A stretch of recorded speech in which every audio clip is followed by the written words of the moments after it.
नमस्कार दोस्तों, आपका हमारे चैनल वी इंस्पायर्ड में स्वागत है। दोस्तों, आज हम आपके लिए एक बेहद ही इंटरेस्टिंग और हॉरर स्टोरी लेकर आए हैं। तो चलिए बिना देर किए हुए शुरू करते हैं। तंत्र साधना के लाभ को देखकर अधिकांश लोगों का मन विचलित हो जाता है और बाहरी क्रियाकलापों की सरलता को देखते हुए कोई भी तंत्र साधना करने के लिए तैयार हो जाता है। किंतु आपको यह जान लेना चाहिए कि तंत्र जितना सरल दिखता है उतना असल में है नहीं। तंत्र उस भीषण जंगल से जाने का रास्ता है जो दूर से तो बहुत सुंदर और सुहावना लगता है, किंतु जब उसमें प्रवेश किया जाता है तो उसकी भयानकता का एहसास होता है। तंत्र की अनेक कठिनाइयों को देखते हुए विद्वान तंत्र आचार्यों ने ग्रंथों को अलंकारिक भाषा में लिखा जिसे केवल आधिकारिक पत्र ही समझ सके। अतः तंत्र ग्रंथों में जहाँ तहाँ विधियाँ मिलती हैं वह फलित नहीं होती, क्योंकि कोई भी विधि पूर्ण रूप से लिखी हुई नहीं है। इसलिए तंत्र का महान विज्ञान सालों से गुरु शिष्य परंपरा का अस्तित्व बनाए हुए हैं। अतः किसी को आवेश में आकर के किसी योग्य मार्गदर्शक के अभाव में किसी तंत्र साधना का अभ्यास नहीं करना चाहिए, अन्यथा इसका परिणाम बुरा हो सकता है। कितना बुरा हो सकता है यह आप इस घटना से जान जाएंगे। एक बार मैं अपनी माँ से जादू टोने से संबंधित कोई बात कर रहा था तो उन्होंने बताया यह तंत्र मंत्र ठीक नहीं है।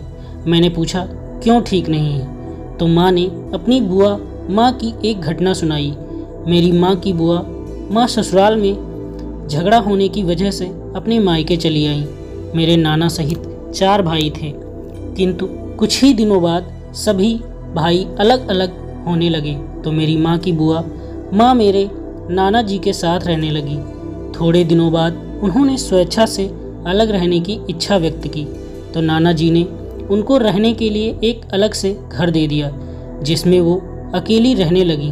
मेरी माँ बताती हैं कि उसकी बुआ माँ उसे नई नई कहानियाँ सुनाती थी, जिनमें बहुत सी कहानियाँ मेरी माँ ने मुझे भी सुनाई हैं, जिनमें से अधिकांश कहानियाँ पुराने समय की दंत कथाएँ हैं जो उसे बहुत समय से प्रचलित थीं।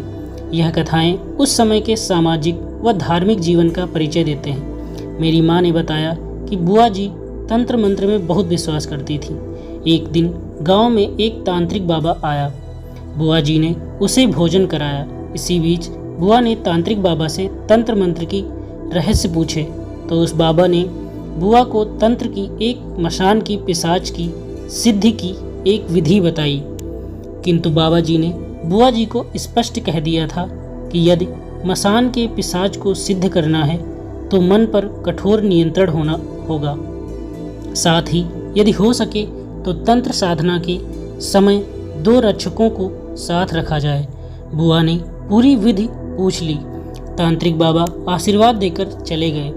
एक दिन बुआ जी 2 रक्षकों को लेकर निश्चित समय पर शमशान में पहुंच गई। जैसे ही बुआ जी ने तेल का दीपक जलाकर पिशाच का आह्वान किया, किंतु तुरंत तेज हवाएं चलने लगी। बुआ जी जिन 2 अंगरक्षकों को लेकर गई थीं वो कमजोर मानसिकता के थे, अतः कांपने लगे, किंतु जैसे तैसे डटे रहे। बुआ ने पिशाच की पूजा करके तांत्रिक के बताए मंत्र का जाप शुरू किया। मंत्र का जाप चल ही रहा था कि हवाएं और तेज हो गईं। जिन 2 अंगरक्षकों को लेकर बुआ आई थी वो अब बहुत अधिक डर चुके थे।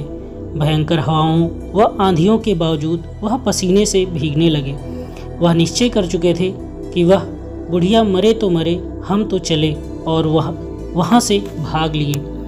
उनके भागने से बुआ के मन में संकोच आ गया। वह बीच साधना में पहुँच चुकी थी, किंतु अपने मन को तैयार नहीं कर पा रही थी। वह स्वयं भी अब बहुत डर चुकी थी। उन्होंने भी साधना छोड़कर भागने का निश्चय किया, किंतु जैसे ही वह साधना से उठी शमशान का पिशाच प्रकट हुआ। उसके पश्चात सुबह लोगों ने देखा कि बुआ परलोक सुधार चुकी थी। पिशाच ने उनके साथ क्या किया कोई नहीं जानता, या फिर वह अपने ही डर से काल के गाल में समा गई। असल में तंत्र इतना सरल नहीं जितना हम लोग समझते हैं। बुआ की पहली गलती थी कि बिना खुद को मजबूत बनाए तंत्र साधना के समुद्र में कूद पड़ी। दूसरी गलती थी रक्षकों का गलत चुनाव। असल में रक्षक अगर डर कर नहीं भागते तो कोई कारण नहीं था कि बुआ के मन में कोई संकोच होता।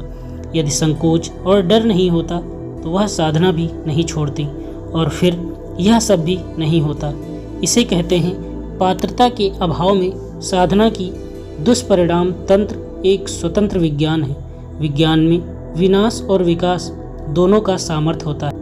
आधुनिक आविष्कार और परमाणु आविष्कार जैसे घातक हथियार इसके प्रत्यक्ष उदाहरण हैं। बेशक तंत्र बहुत ही लाभदायक हो सकता है, किंतु उसकी विधि व्यवस्था को समझे बिना साधना समर में कूदना मौत को गले लगाना है। इसलिए योग्य मार्ग का चयन करना और एक सफल गुरु के बिना यह सब करना उचित नहीं है। तो दोस्तों, मैं उम्मीद करता हूँ कि ये कहानी आपको पसंद आई होगी।